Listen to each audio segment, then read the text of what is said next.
OTAN, Outreach and Technical Assistance Network.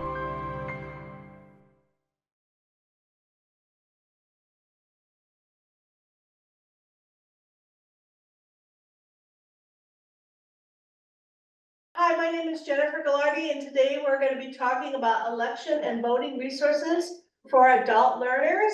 So one of the very first things that I would like to talk about is vote.gov. This is an initiative or a website by the federal government. It's a one-stop shopping place. You need to know anything about voting, and if your questions move from voting from the things about voting rights or requirements. If your questions start getting into elections, they're going to move you on to another website, USA.gov. But I wanted to point out vote.gov because for the first time, not only do we have information available in multiple languages, but we also have voting information in Native American languages. So this one you pick is a Native Alaskan language, and we also have today in the Navajo language. So it's very exciting to see this, especially since it was till just this past century where we denied voting rights to Native Americans. So they're the foundation of our democracy, and it's good to see that there is more and more outreach and more inclusion for those populations. I recently was in the Bay Area in San Jose. We have voting materials in English, Spanish, Chinese, Vietnamese, and did I say Spanish? Yes. And Tagalog. But when I move into other counties around the Bay Area, we need to have voting information in the Indian languages. And when I was recently, just this past weekend, I was in New York City, I heard Arabic on the street. So it was really powerful to hear that. Okay, so we're going to move on from vote.gov. We're going to go to USA voting and elections. And this is where, if you start having questions about elections, so for instance, who's running or the different state and the different offices, USA.gov has a really clear, simple, clear information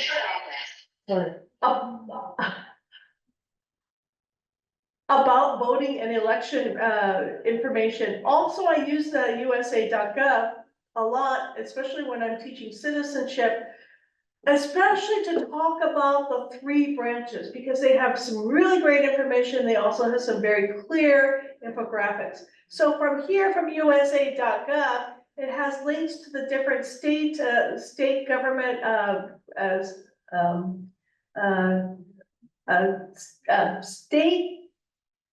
from USA.gov, you can get to the states, Department of States, who are usually the department in the state government that controls the elections. And from there, you can bore down into the county board registrar of voters, and you can find more information about about voting in your local areas. So again, USA.gov for voting information is going to be really good. Let's continue on. I wanted to show what our Department of State is doing. So this is the California Department of State elections a website. And here they're basically giving us some information. So Super Tuesday is coming up. So this is when I believe 13 states across America are voting in the for presidential primaries. We're seeing people run for city council, for mayor. We're picking the people who are going to be going for governor. So they have information about the California Department of State voting elections page, and most pages in other states as well. So Minnesota is going to have the same information. California is going to have New York is going to have the same information. Michigan is going to have the same information. Texas is going to have. Do they dig down into like Because it isn't just people we're voting for. Right. And that people forget that there's a lot of other things. Propositions. Yeah, and so do these dig down into propositions as well? I have seen some major statewide propositions. I have not seen like the local propositions, but how did we get there? So there's two ways. One way, you can look at Ballotpedia. Are you familiar with ballotpedia.org? Ballotpedia.org is where they also are they keep track of not only elections, but they keep a lot of track of judgeships that are up for elections, which is very, very, very important. Well, the important thing that what you're gonna see on the Department of States is you're gonna see when you can register for, the last day to register to vote, where you can vote, particularly about drop-off places. Not everybody does voting by mail, not every place has drop-off sites. But here they have some really basic information. You're gonna find this all in the state's Department of State's websites. Any further questions? Oh, also you can download your official voter information guide. But when you download your official voter information guide, it's not gonna show some of your local elections. So that's gonna be really important. And so how can we get down there? So when you download the state's voter guide, it's gonna be in legalese. Now, I'm really good at English. The legalese, unless it's the N400, I'm not so good at. So when I vote, I always check the Easy Voter Guide, and every state has a version of this. In California, we have 5 different versions of the Easy Voter Guide. Most states have something similar that's happening with that. And I've used this especially in my ESL classrooms. Okay, let me go back into presentation mode, please. Okay. All right, now, another thing that's gonna be a real primary concern, and I'm just doing a real basic overview of election material, is Department of Homeland Security. And Department of Homeland Security is really, it's so many things with so many different people, but here they put out a really good fact sheet about digital media literacy. And what do we mean by digital media literacy or news literacy or information literacy? They're basically are very concerned about misinformation that's going out about elections, about the process of voting, about the different candidates and propositions. They're concerned about deep fakes. So they've been producing some really good information about how to combat misinformation, malinformation, and disinformation. And they basically put out a really good PDF that you can download and use in your classroom that talks about how to not only spot this, but they have graphic novels. Have you seen these graphic novels from VHS? It shows people who are working in basically trying to elect voter misinformation that they see online and how they combat that. So actually my students were really interested in that. It's a little bit too advanced for ESL 3. I would say it's better for more of your advanced students or in your HiSet or GED programs. And the reason why I bring this up is because CISA is the Cyber Infrastructure Security Agency, which is under the Department of Homeland Security. And so when I was on voter.gov, which led me to EAC, which is the election website, they were talking about voter security. Well, how do we talk about voter security, about ballots, about securing the vote? This eventually led me to CISA, that is really dedicated to protecting the vote, and their initiative is to Protect 2024. As I dug deeper and deeper into this, I found this amazing pathway about starting from the high school into adult technical colleges and community colleges about cybersecurity. So I was thinking, wow, this is really, really neat. You see these, they're using the principles of cybersecurity because they want to develop a larger workforce to protect the vote to protect voting, protect the casting and counting of ballots. So they're trying to develop this workforce, and they really want people who speak different languages or have skills that were developed in other countries.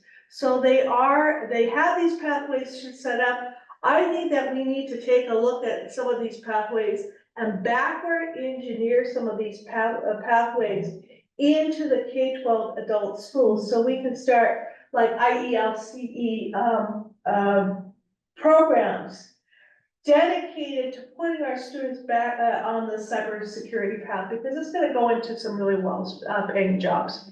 Anyway, let's continue. If we're talking about going into the classroom, we have iCivics. Have anybody used iCivics in your classrooms? No? Okay, iCivics, their election headquarters. So this was an initiative started by Sandra Day O'Connor, the first woman Supreme Court Justice, may she rest in peace, or may she rest in power, actually. They have the 4 games that are really appropriate for, of course, for K-12 students, but you don't want to give a kid's game to a parent, to an adult learner. You definitely can't give them to ES1 student, but always in our citizenship classes, we have multiple levels of students.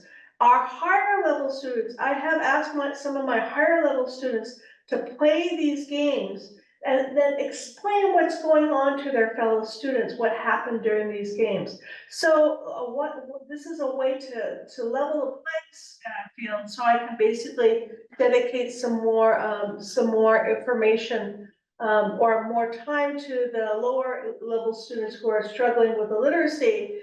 But we're taking the higher level students and we're transforming them into learning about this information and basically teaching this information to the lower level literacy students. So that's been very successful. As you scroll down with election headquarters, you have all sorts of PDFs, and you have all sorts of lesson plans, and especially the database searches. The database searches will put you in touch with, like, find out what's the process about the choosing representatives or a slate for the electoral college, or who your state representatives are, et cetera, et cetera. So take a look at election headquarters. It's more than just these games. Although I totally recommend Cast Your Vote and Win the White House. Those are really, really powerful games, but take a look at all the information at election headquarters. I'm gonna move on from there. I wanna talk, anybody who's teaching citizenship are probably very, very aware of preparing for the oath. Preparing for the oath is a collaboration between USCIS and the Smithsonian. So they have developed one video for each one of for the USCIS 100 questions. And so people watch a very short video, maybe from 1 minute to 3 minutes, that talk about the 100 questions, and they have been organized into different themes. So this topic here is about voting. So we have a question about voting age, amendments about voting. One of our heroes, Susan B. Anthony, the political parties, which is still confusing, not only to people who are native born, but to our immigrant students, presidential elections, the election month, and political parties. So this is really a good way to basically introduce the topic of voting and elections, not only in our citizenship classes, but beyond into our ESL classes. So again, they are closed caption. A lot of times you can copy and, copy the closed captions or the transcript, and you can put it into make a PDF for listening or for taking notes, et cetera, et cetera.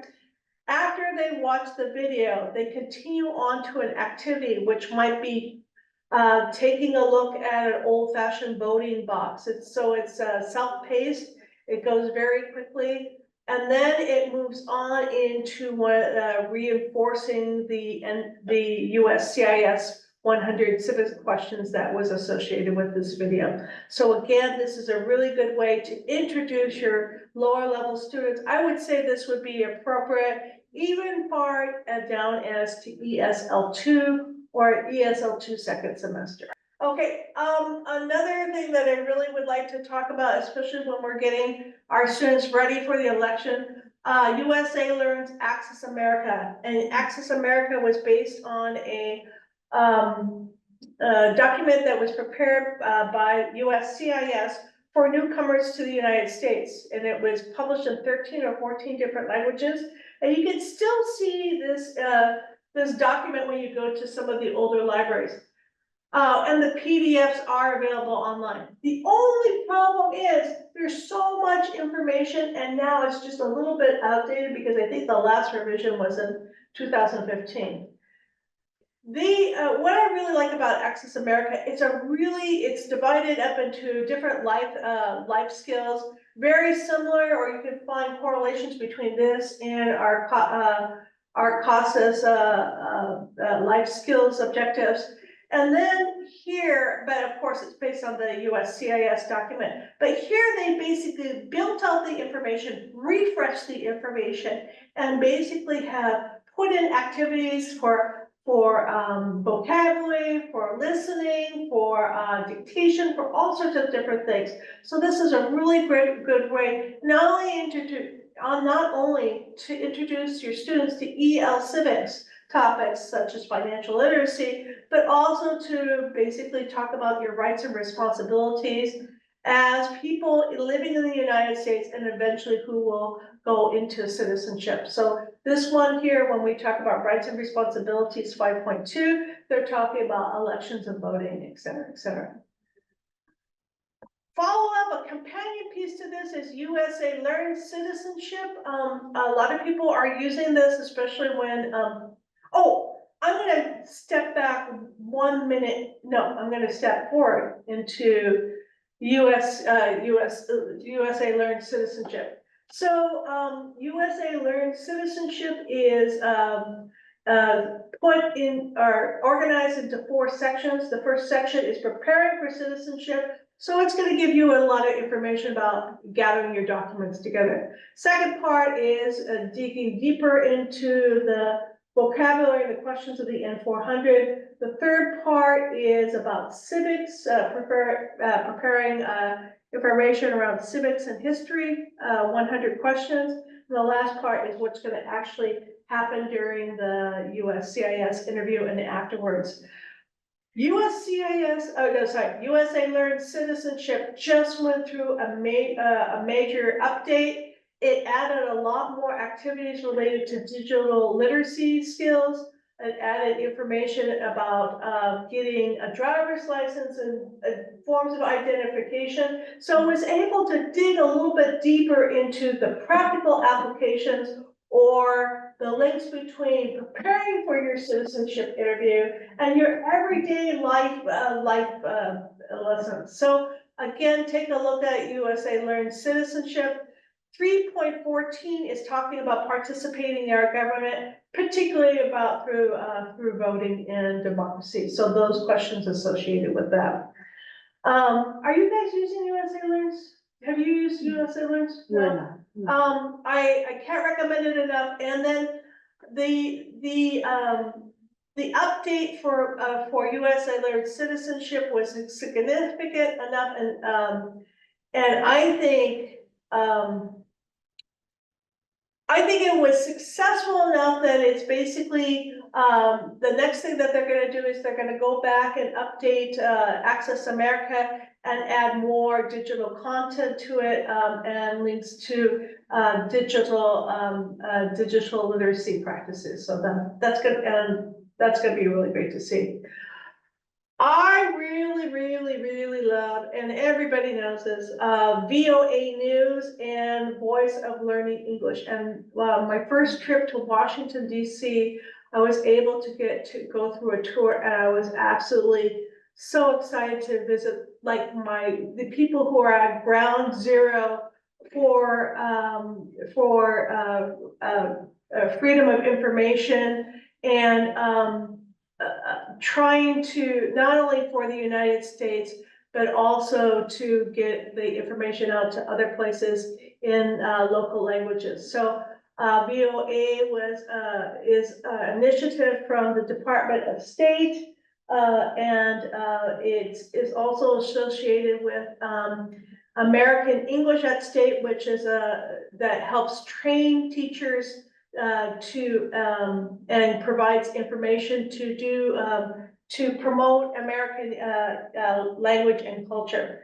But anyway, with VOA News, what the main website is that they really track out what's not only what's going on with our elections. So and every year when they have elections, like especially I'm thinking of 2020, 2022, but particularly in 2020, they really had a special section about the elections, and I'm expecting that VOA will have another section specifically dedicated to the 2024 election. They had an interactive electoral college map.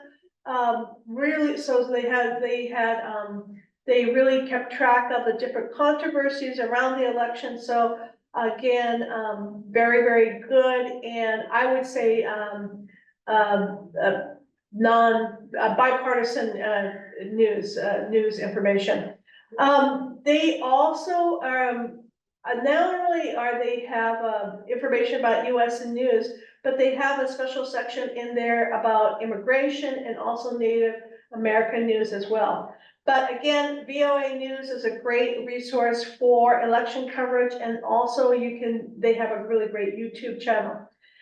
On the other hand, VOA Learning English, a lot of people use that for teaching their students American English, particularly through their Let's Learn English program, which they have also built out to teach English in other languages, particularly aimed towards younger kids. And so a lot of people are using those videos or watching the videos adults are watching those videos with their kids and learning a lot of content that way. But they have a history section that is basically covers not only information about the legislative branch, the US Congress, and the executive branch, about the American presidents, but they also have information there about the judicial branch, and they have information about information literacy too. So please take a look at VOA Learning English. And one of the ways that I keep my students up to date about the elections, or prepare them for American elections, is that elections are happening all over the place. So especially, I think the elections are coming up in Mexico very soon. Mexico might get their first woman president before the United States. I'm so crazy about that. Anyway, good for Mexico. On the VOA Learning English YouTube channel, they have every day or every weekday they post 60-second news summary. And basically, in that 60-second news summary, they present 4 stories from all around the world, and a lot of times VOA is covering elections in other countries. So you're getting 15 seconds. So I show this to my students. I show it one time without stopping, and they have to remember where's this news story happening and what's going on. And a lot of times it is related to elections. And so this is a way to start talking about current events with our students, going back and talking about and discussing it a little bit deeper. So I have found so much information and good material at VOA Learning English. And we can talk a little bit further about that. I wanna go on and talk about mock elections. So this is our former computer I have lab. someone that has a question Sure. for you. Yeah, If you wanna unmute yourself, Dan? Yes. Hi, Jennifer. It's Diana. I want to know, you're sharing so many great resources. During the presentation, will you have a chance to tell us how you kind of structure these or sequence them? Because I want to share with some agencies the information you're sharing, but I want to give them an idea of kind of how to get started. so DocGov, I have the information that especially the Election Assistance Commission is really important because they're the ones who do the overview about elections in the United States. Going in there, if you're talking about voter, let's see, did I get there? So we're beginning the conversation about voter registration.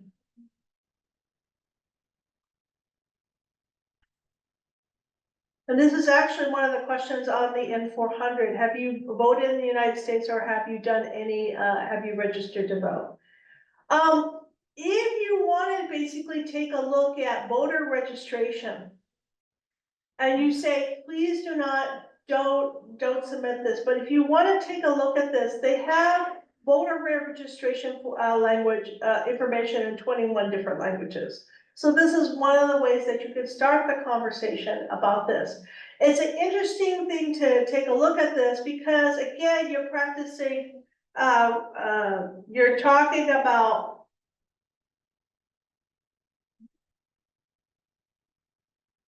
even ESL, let's see.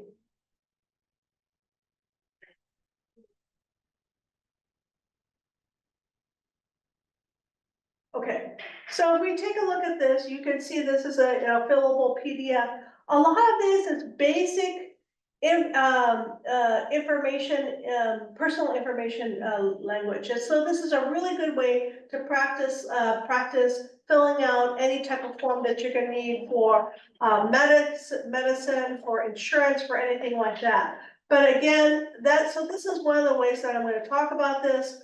I'm gonna say, hey, today we're gonna talk about we're gonna start talking about the elections. We're gonna start, one of the first things to do, if you wanna vote in the United States, you have to register to vote.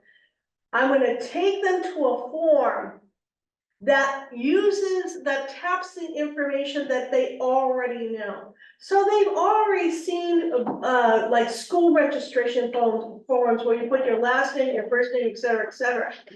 I'm gonna start off with this kind of ground level information. So then from there, they're gonna be able to move up the pace for going from the stuff that I know to talking about the entrance to voter registration. I'm gonna use this form, we're gonna move on from there. I would probably go from here to one of the organizations, and if we go down here, we're gonna take a look at, Ballotpedia. Excuse me. Let me get rid of that. I would be taking a look at the information at Ballotpedia because here, from there, we basically practice our addresses, our personal information. From Ballotpedia, if you put in your zip code, you can start building what's gonna be on the ballot in your own community. So you're gonna go from voter registration to seeing what's on the election. And then you're gonna be moving on to further on, you're gonna start saying, well, okay, my students have basically started incorporating the information that they already know.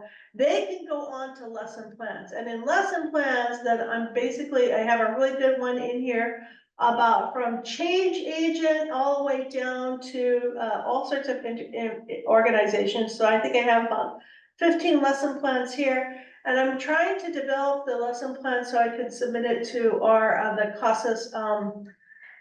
CASAS EL Civics website for the election that's coming up. I have online activities, and this one's a really great one that I'm going to be sharing later on at the Tech Slam. It's called Activote, which I just pressed on. So this one, you have a daily quiz. that some of this might be a little bit difficult for them, but it's a way to start talking about who made history. And they're gonna be asking a whole bunch of civics questions. They could be talking in here about different issues, and that's probably the most important thing. They have daily actions about federal minimum wage or taxes. I know the part one about abortion is gonna be very controversial. So they're gonna have information about the polling. And so here, there's gonna be a lot of opportunities as you go through the activities for them to start practicing voting. And they're practicing in a safe way. They are not giving their personal information to anybody. Also to supplement these activities. So for instance, if I was gonna say something about minimal voting and maybe workers' rights, I would go out and basically take a look at information related to voters and workers' rights. And I think I would basically be going to, I might be going to, not Khan Academy. Oh, I might actually be going to the USPS Deliver the Win, and I know this seems really weird, the mail postal system talking about voting in elections, but here they're talking about delivering mail associated with the elections in a safe and sane way. A very short playlist, but they're talking about different jobs that are related to the voting in elections. I also want to be basically incorporating some information from information literacy. And this gentleman was talking about ad fonts. Is that how you pronounce it, ad fonts? I don't know. Yeah. I would said ad fontes, but you know, Maybe Spanish, I don't know. That's I just take the media bias chart. media bias chart. So here, when we take a look at the media bias chart, we can see, well, what is the information that you're sharing in class, teacher? Is it gonna be bipartisan, or is it going to be more prejudiced one way or the other? I always do point out that I am a registered Democrat. But I come from a family of very conservative Republicans, so I love my family dearly, so it's like we have to keep in conversation with each other. But as you can see, we have VOA pretty much in the center, and then we see NPR, yeah, that is my. BBC, all those are, that's where I get all mine from. Yeah. PBS, NPR, BBC. Yeah, that's my, if it's talking about a playlist of my life, it's gonna be NPR. But I also get a lot of information from the left, so I like to listen to podcasts from Crooked Media. Do I share Crooked Media stuff in my classroom? No, it's too partisan. I need to basically, yeah, it's too biased.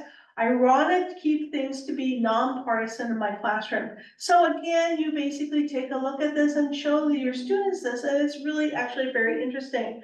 I always supplement this kind of stuff with, and it's gonna be difficult for me to go back. Oh, here we go. I always supplement this stuff, but I have a lot in here about information literacy. For instance, Newslit, which is a very new initiative. Newslit. And now, of course, I can't find it. Newslit is a new initiative that's talking about news literacy and how to basically look and see about bias. So there's a lot of things in here that's talking about how you can find out information to see if you're sharing good information, solid information with your students. And again, I have something in on the far side, I have things here about jobs and volunteers, because eventually things are gonna come up. So people feel really strongly, say for instance, like what's happening with their schools. We need more money for the schools. So people can find volunteer opportunities, particularly in high school, students can go and volunteer to basically do some what is precinct walking to support, the school bond, measures. Some people want to go into the party politics, so they would basically canvass for their candidate of choice. Here's some information here from the Secretary of State about poll workers. And, which is very interesting that there is paid position and volunteer positions for poll workers. Not only, and they're really looking for, bilingual people, and they have a lot of opportunities also for high school students where they can get some really good community credit. They talk about poll worker resources, and a lot of that is talking about the safety for the poll workers. So initially, especially after some of our more recent elections, it's like, hey, I don't know if I want to send some of my students to work at the polls. I want them to be safe. I don't want them to have a positive experience. I don't want them to come back traumatized. So they talk about, the EAC is very aware of this, and they're basically talking about not only protecting the poll workers, but de-escalating all sorts of strategies, a lot of stuff in there about soft skills, how to deal with people working at the, as a poll worker, when they come in and vote. Here I went from EAC to, again, I mentioned this earlier, the Cyber Infrastructure Security Agency institutions, and they were talking about how they created pathways from high schools through technical and community colleges and into four-year institutions about what people need to study to basically bone up on cyber, to support our cybersecurity agents infrastructure, particularly around voting. And I was really surprised to see how much a part of this is a part of keeping our elections safe. So I really think that we need to focus in on this, especially when we come in here to this resource toolkit, and then going into the career development. So this has a really, let's see, I want to come here, pathway, the tool pathway.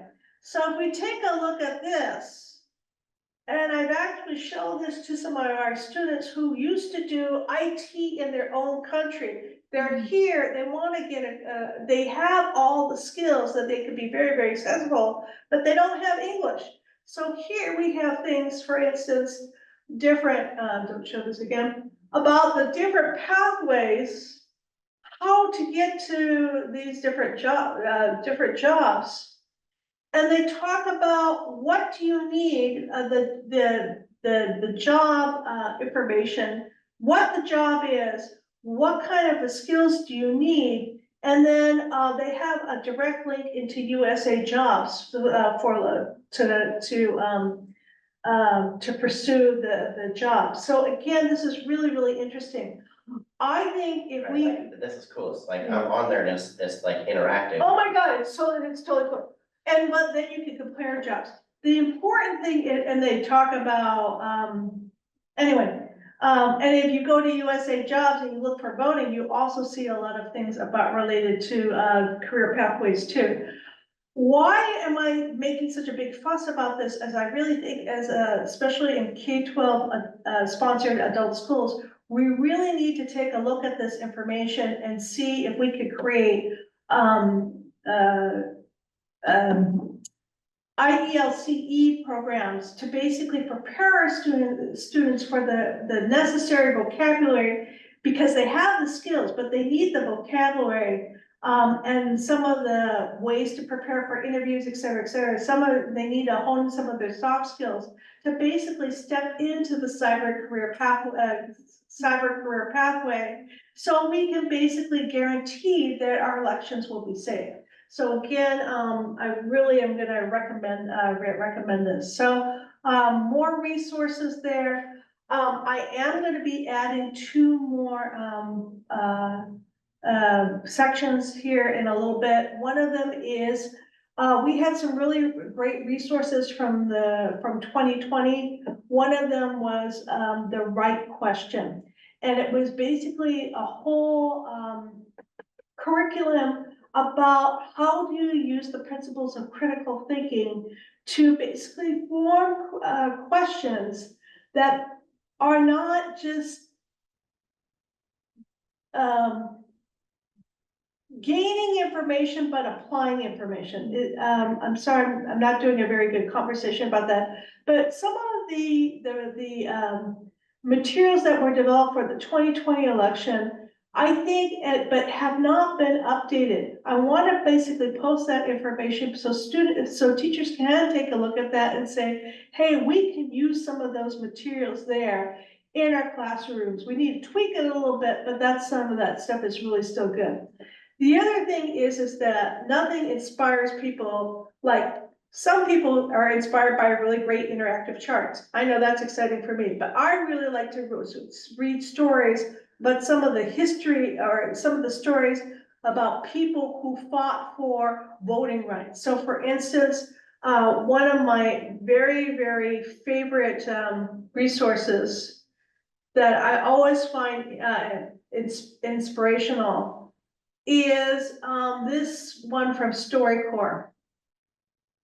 And I'm not gonna share the whole thing, but it's basically just simply this graphic here, where this young African-American woman is repeatedly denied her right to vote, even though she has studied the Constitution, how mean they were to where she was when they went to the courthouse, et cetera, et cetera. A lot of my students, when you talk about racial discrimination, particularly with Jim Crow or civil rights, they simply can't relate. But when they see this and they're reminded about some of the times that they've been turned away, even though they were fully eligible to do the thing that they wanted to do, a lot of people are really touched by these kind of stories. So I want to basically include something about biographies of people who have pursued voting rights. Because I remember the first time I voted, I had come back from college, I went to the polls with my parents. My mother kept on yelling over the voting booth that she was canceling my father's vote. So, and a lot of people do remember, they have stories about the first time they voted, or I've had students when I've been teaching, old student will stroll in and waving their voting receipts from the first time they voted. So I think that's really, really important to talk about that kind of stuff. Diana, hopefully I answered your question. Okay, yeah, and I really am committed to start posting stuff to the EL Civics Exchange, particularly for the co-ops 39. So, that's one of the things that I'm going to talk about in my next presentation. I'm going to be talking about using AI for citizenship and EL Civics instruction. So just talk a little bit about that, how that's helping me get a leg up on some of that work that I want to do. I want to go back real quickly to my presentation and see if I haven't missed anything.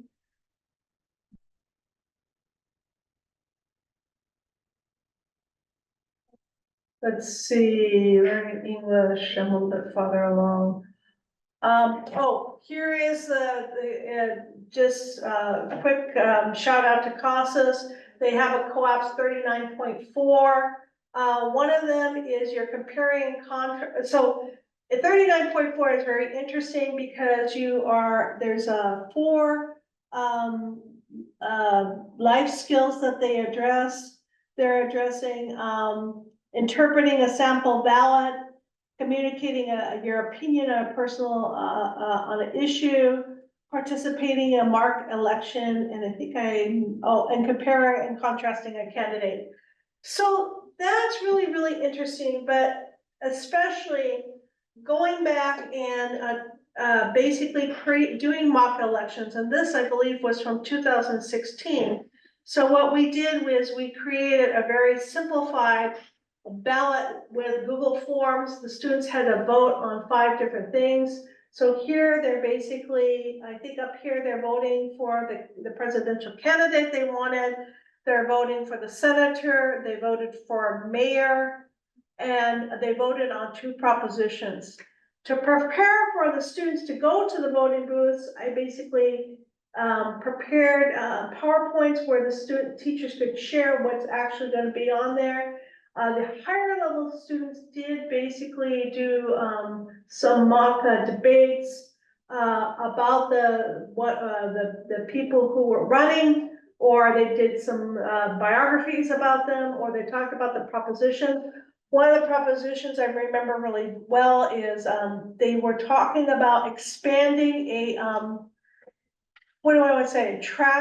An island of where they basically put the trash. What do I want to say?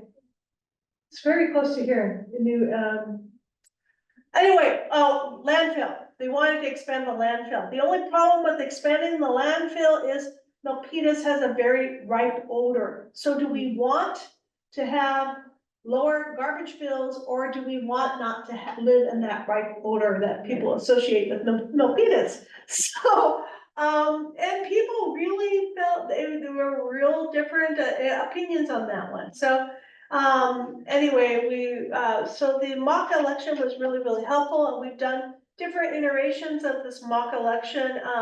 Sometimes we've used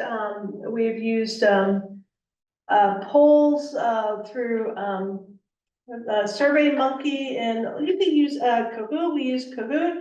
There's all different ways that you can. Google form for. Yeah, this was a Google form. Yeah, and it was a really nice Google form. We had set up a board where we were basically treating each classroom like a state. So we had electoral college type of thing. It was really, really interesting. So another thing that I want to resource, much more robust list of voter resources is available at COABE. And also I want to talk a little bit about CCAE. CCAE is reaching out to the teachers to develop, teachers and their students about developing leadership to go and legislate for more funding for adult education, which is really, really important. So I'm really, and they do this through several initiatives. One of them is Lunch Day, which is coming up. Another one is Adult Education Week. Another one is in September, we have, I think, Adult Education and Family Literacy Week in September. So I have links in there to those resources. And I've also developed different citizenship interviews or citizenship quizzes where I'm pairing information with some of the information about the legislature with US civics questions, et cetera, et cetera. So that's really, really important. So it's very important not only to vote. Voting is not the end. Voting is just a step, a part of the democratic process. We need to use our voices to speak out on behalf of ourselves and our communities as well. So I think it's time to end. We're past. And I love you all, and I want you all to go out and vote. So thank you so much.